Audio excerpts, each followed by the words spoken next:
tu es bête. Voilà. Attends, pardon, c'est quoi? Je suis étonné. Pourquoi? Les Ivoiriens, on est fort, on a colonisé le Maroc.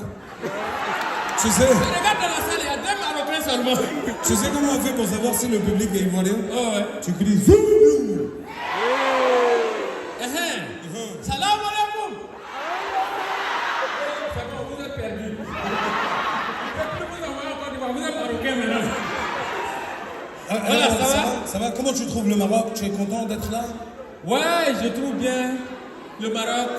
Seulement le seul problème, il n'y a pas embouteillage, c'est pas bon pays. Un bon pays, il doit avoir embouteillage. Ça dépend où tu vas. Est-ce que tu comprends un peu? Non, ça dépend où tu vas. Si tu veux, je peux t'envoyer demain voir embouteillage. Pardon, c'est bon, je préfère prendre ça à vos parties. On m'a dit que tu as appris un peu l'arabe. Ouais. Oh, voilà, dis-moi. Et ici, là, comment on dit souris? Souris. En arabe. Alors, l'arabe, là, elle dit fa. L'arabe, là, c'est pas compliqué. Si tu connais pas un mot, il suffit de l'allonger. Tu dis souris. Ah bon? Ouais, si tu dis la souris. Mais c'est qu'il peut dire excellence ambassadeur. C'est arabe comme ça, hein? Non, excellent. Ah, c'est excellence. Ah oui, bien sûr. Ah, ok. Comment on dit je veux aller aux toilettes? Je vais aller aux toilettes. Toilettes. Voilà. Ah, ok, bon, c'est bon. C'est que j'ai... Ambassadeur de Galawal, mesdames et messieurs. Voilà. Mais on est bien, nous sommes un blanc travail pour nous maintenant. On va applaudir très fort pour la coopération ivoiro-marocaine, s'il vous plaît. Et surtout, applaudir tous les Africains qui sont dans cette salle ce soir. Quand je suis en train de vous saluer, bonsoir. Je sais que vous croyez que je vais vous demander si ça va. Je ne vais pas vous demander. Je vous précise, je ne suis pas médecin, je suis comédien. Donc je n'ai pas besoin de vous demander si ça va. Où vous êtes là, chacun a ses problèmes. Moi si je dis, est-ce que ça va? Et puis quelqu'un m'explique ses problèmes, elle peut expliquer. Est-ce que je peux gérer ça? Nous-mêmes on a un problème de 49, on n'a pas encore envie de gérer ça. Le temps vous allez m'expliquer d'autres problèmes pour ajouter. C'est pas possible. Applaudissez très fort, excellence, s'il vous plaît. Voilà. Alors, on m'a présenté, on dit je suis ambassadeur, mais je voulais rassurer, excellence, je ne suis pas venu prendre votre place. Voilà. Parce que dans notre milieu, là, chacun a sa place. Vous signez, moi je passe, vous validez. Voilà, donc chacun a sa place, quoi. Donc ne vous en faites pas pour ça. Vraiment, non, la Côte d'Ivoire est un pays très doux. Ah, la Côte d'Ivoire est chic. Si tu ne connais pas la Côte d'Ivoire, c'est que vraiment, toi, tu ne connais nulle part la Côte d'Ivoire.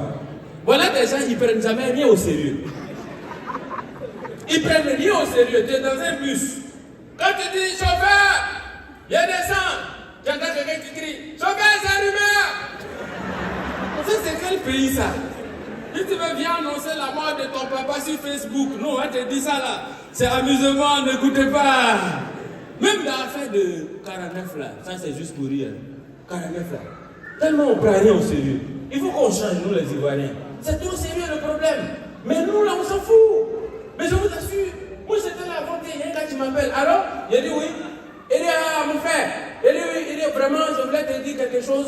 Je fais partie des 49 militaires au Mali là, je me suis échappé. J'ai dit qui est?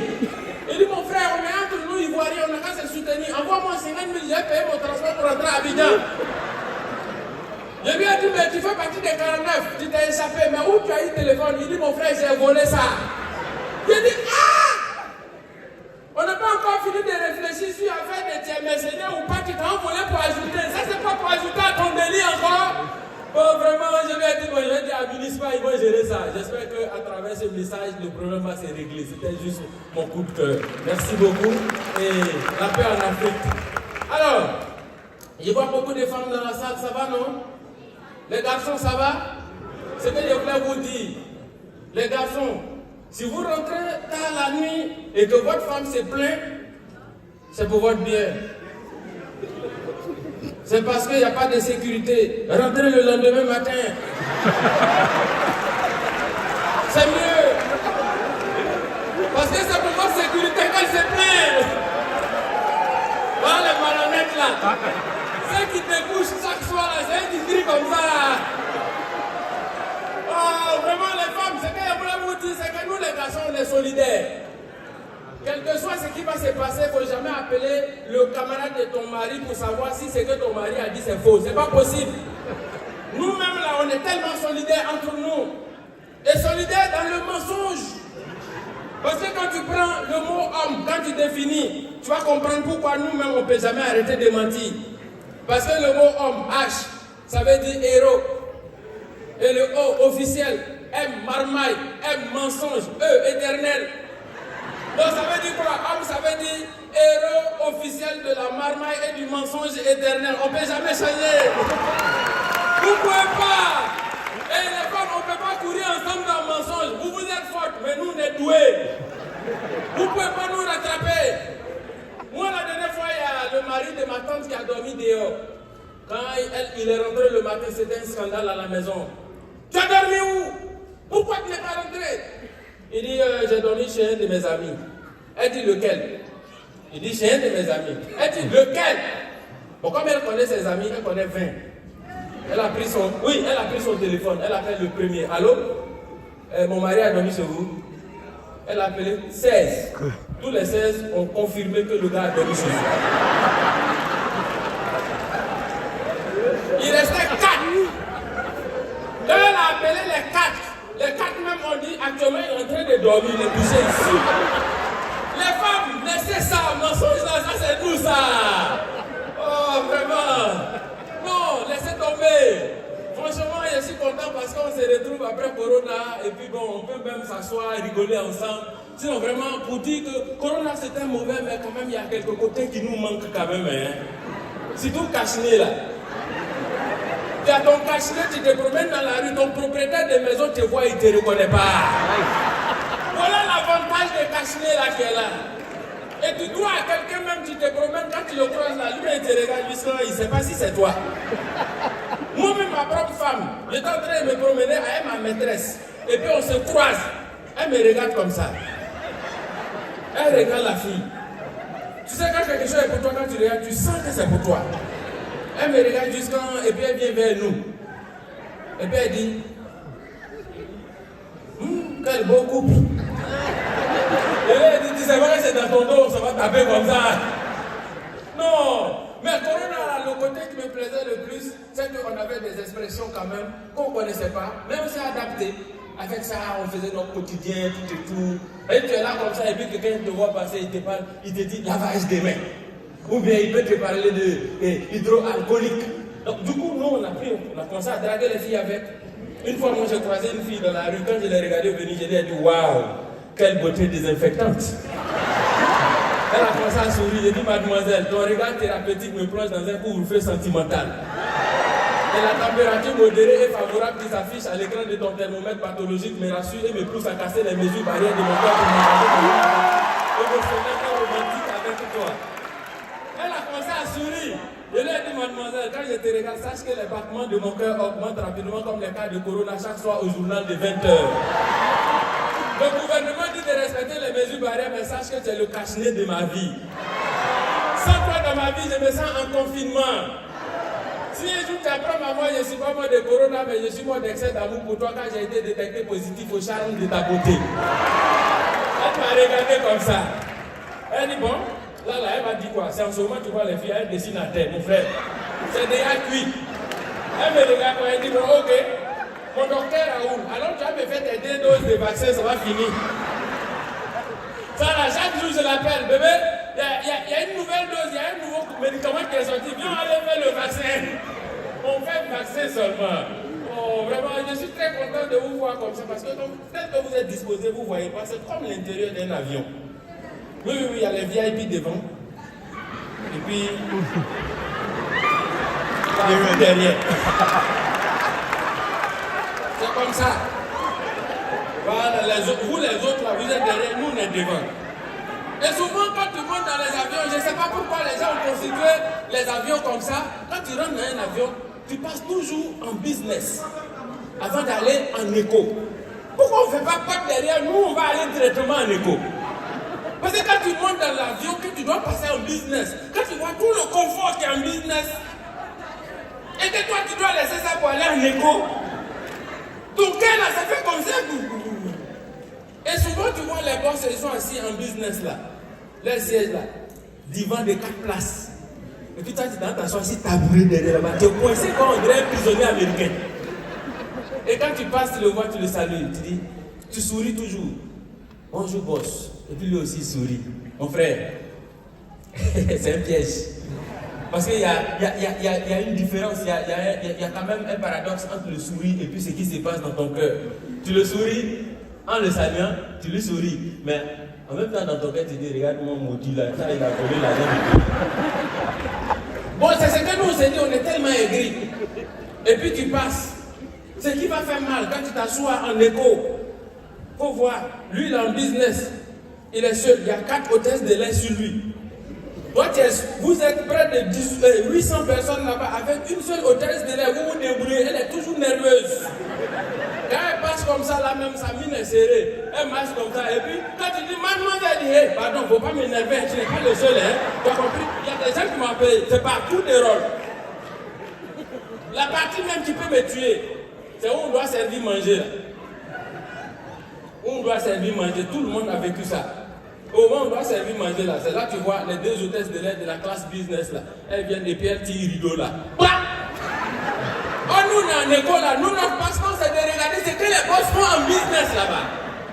Mais quand ils viennent FM, rideau là, tellement on est écrit, on est là, on ment sur les gars de business. Voilà. Quand c'est les francs-maçons là. Donc, ils veulent faire la réunion là, donc ils vont tirer rideau. Non, on est mauvais. Franchement, on est mauvais. Mais en fait, ne vous en faites pas. Dans la vie, il faut chercher l'argent. C'est l'argent qui est la base de tout. Il faut avoir l'argent. Si tu as l'argent, tu peux régler tes problèmes. Mon frère, quand tu n'as pas l'argent, c'est pas bon. Tu vas dans la réunion de famille, c'est là-dedans on prend pour faire des capsulaires. Il faut chercher l'argent. L'argent, c'est très important. Et puis, remarquez bien, quand tu vas à l'église, tu as déjà vu, ils ont prié, et puis un boss est tombé, lui qui a l'argent, puis il est tombé. C'est toujours les pauvres qui tombent, c'est toujours qui ont onction. Quand on dit ripapapa, ils tombent où?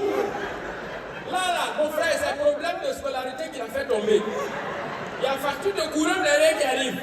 Quand il veut se lever, on prie encore, il est à terre court, ça c'est noyé. À un moment donné, on lui dit, mon frère, il faut te coucher. Comme depuis là, il y a problème de funérailles de village, c'est pas encore arrivé là, donc il faut te coucher en même temps. Non, il faut avoir l'argent. Et puis vous n'avez pas remarqué, moi je ne sais pas, il y a des gens qui n'ont pas l'argent, mais c'est eux qui aiment payer réveil pour se réveiller le matin. Tu n'as rien, tu vas te réveiller pour faire quoi? Non, qui va venir te demander quelque chose? C'est quand tu as l'argent que tu es pressé parce qu'il y a des gens dehors, tu vas aller régler les problèmes. Toi-même, personne ne t'appelle. Tu payes réveil pourquoi? Si tu n'as rien, mon frère, c'est pas la peine de payer réveil. Va dormir, tes problèmes vont te réveiller à 4h du matin. Et puis, sommeil de pauvre, c'est jamais long. C'est toujours court, on dirait mois de février. Quand tu dors un peu, tu te réveilles, on dirait coupure de courant. Faut pas t'amuser avec, il faut chercher l'argent, mon frère. Non, le savon même tu prends pour te laver. Quand tu n'as pas l'argent, dès que tu es en train de te laver, tu vas mettre l'eau, tu vas travailler le savon. Ça ne va jamais mousser. À un moment donné, c'est le savon qui dit, mon frère, tu ne connais pas l'adage qui dit l'eau lave, l'argent rend propre. Va chercher l'argent, tu vas voir, je vais mousser tout à l'heure pour te donner. Non mais c'est pour tout ça là que nous, on s'est jeté dans l'entrepreneuriat. On fait du business maintenant. Même j'ai ouvert mon bar, ça marche très bien. C'est que 2 jours là, en fait, il y a un client qui m'a appelé. Mais il était tellement saoulé que je n'entendais même pas ce qu'il disait. Quand il m'a appelé la première heure, j'étais là, vers les 6 heures, j'entends. Allô? Il dit oui. Il dit c'est le propriétaire du bar. Il dit oui. Il dit dis-moi ton bar là, ça où va qu'elle? Il dit aïe. Depuis quand on appelle pour demander l'ouverture du bar à 6 heures, il dit il faut me dire. Il dit bon, ça va ouvrir à 14 heures. Il a raccroché. J'étais là quelques minutes après, vers les 10 heures. Ça sonne encore, je décroche. J'entends. Allô? Il dit c'est.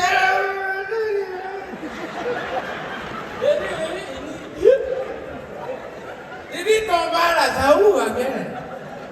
Il était dit ça va ouvrir à 14 heures. Il raccroche. Je me suis dit que c'est bon. À 13 heures, quand il m'a appelé, je n'entendais plus rien dans ce qu'il disait. C'est son souffle et sa respiration, j'entendais dans le combiné là. Et puis il était tellement saoulé. Il était là et puis j'entends. Et puis un coup, j'ai vu qu'il a marqué une pause. En ce moment, il parle. Il semble qu'il était en train d'essuyer ses lèvres. Parce que quand tu es saoulé là, tu baves sans te rendre compte. Il est là pour faire comme. Et c'est pas pourquoi tous les soulats, quand il faut qu'ils essuient là, c'est en haut, ils envoient d'abord. Et puis après, il amène, il regarde. Si c'est vraiment ça. Et après, maintenant, ils envoient ça dans l'air d'eau pour nettoyer. Et puis maintenant, il s'est ressaisi. Allô? Il dit oui. Il dit oui. Il dit Thomas. Il dit, ça va ouvrir à 14h. Il reste 1 heure, on va ouvrir, tu vas venir. Il dit, qui a dit c'est pour venir là-bas? Hier soir, quand on est venu boire là-bas, vous m'avez oublié dans le bar, vous avez fermé.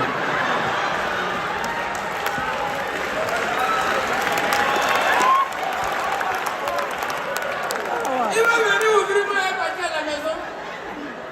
Il lui a dit, mais depuis là, tu ne pouvais pas dire ça. Il dit, toi-même, tu ne pouvais pas imaginer ça. J'ai déjà vu qui appelle à 6h pour dire de venir ouvrir bar. D'ailleurs, même prends ton temps, je ne suis pas pressé. Il y a quoi encore des casiers en ton nom? Le jour que tu veux, il faut venir ouvrir, je vais sortir. Au revoir. Et puis il a raccroché le courage. Mesdames et messieurs, c'était mon ambassadeur. Merci. Non, merci monsieur. Voilà, il les a eu. Et il croyait que j'ai fini. Ça passe bien. En fait, j'ai voulu tester une nouvelle stratégie de spectacle. Mais ils n'ont pas compris ça. On avait ça comment? C'est-à-dire que maintenant, je commence mon spectacle par la fin. Ce que je viens de faire, c'est la fin. C'est maintenant, on va faire le début, quoi. Non, on va faire les secondes. Ils sont là l'année prochaine aussi. C'est pas mieux au début là, tu vas faire ça l'année prochaine. Oui, mais parce qu'il faut toujours commencer par la fin. Comme ça, quand tu sors, même si tu n'as pas pu faire la fin, au moins tu as fait le début. Ils ont vu la fin. Quand ils sortent, on dit, Aga Lawal a joué. On dit oui, il a fait quoi? Moi je n'ai rien vu, c'est la fin, j'ai vu. Aga Lawal. Attends, on va faire une vidéo, toi et moi. Mesdames et messieurs, est-ce que tout le monde peut mettre sa torche comme ça? Comme ça. Tout le monde. Mettez vos torches. Même téléphone de Tim, il y a torche dessus. Ne gâtez pas votre torche. Mettez vos torches. Tout le monde. Tim, il y a les gens en haut. Hey! Ils sont venus au Attends. Hey! Attends. Aga Lawal. Toi, tu dis, eux, ils sont VIP. Mais c'est jamais vu, hein? Attends. Les patrons, ça va là-bas? Non. Moi, je veux comprendre. Tu dis, eux, ils sont VIP, que eux, derrière, ils sont pauvres. Eux, là-bas. Et voilà, Jomolo derrière là-bas. Mais eux qui sont là. Ceux qui sont là-bas, là. Mon frère, il faut les laisser. Tu sais, ils quittent là-bas pour tomber ici, c'est pas bon. Attends, on va faire vidéo. Viens, Aga Lawal, viens. Regarde. Quand je vais tourner mon téléphone, vous allez crier. Waouh! Tout le monde n'a qu'à crier ce qu'il veut. Ne mettez juste pas politique dedans, c'est tout. Non, on ne sait jamais où la vidéo va être regardée. Viens à côté. Vas-y.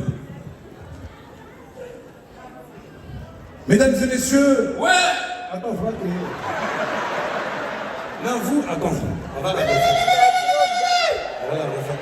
Vous ne devez pas rigoler, mais eux, ils ne savent pas que vous êtes déjà là.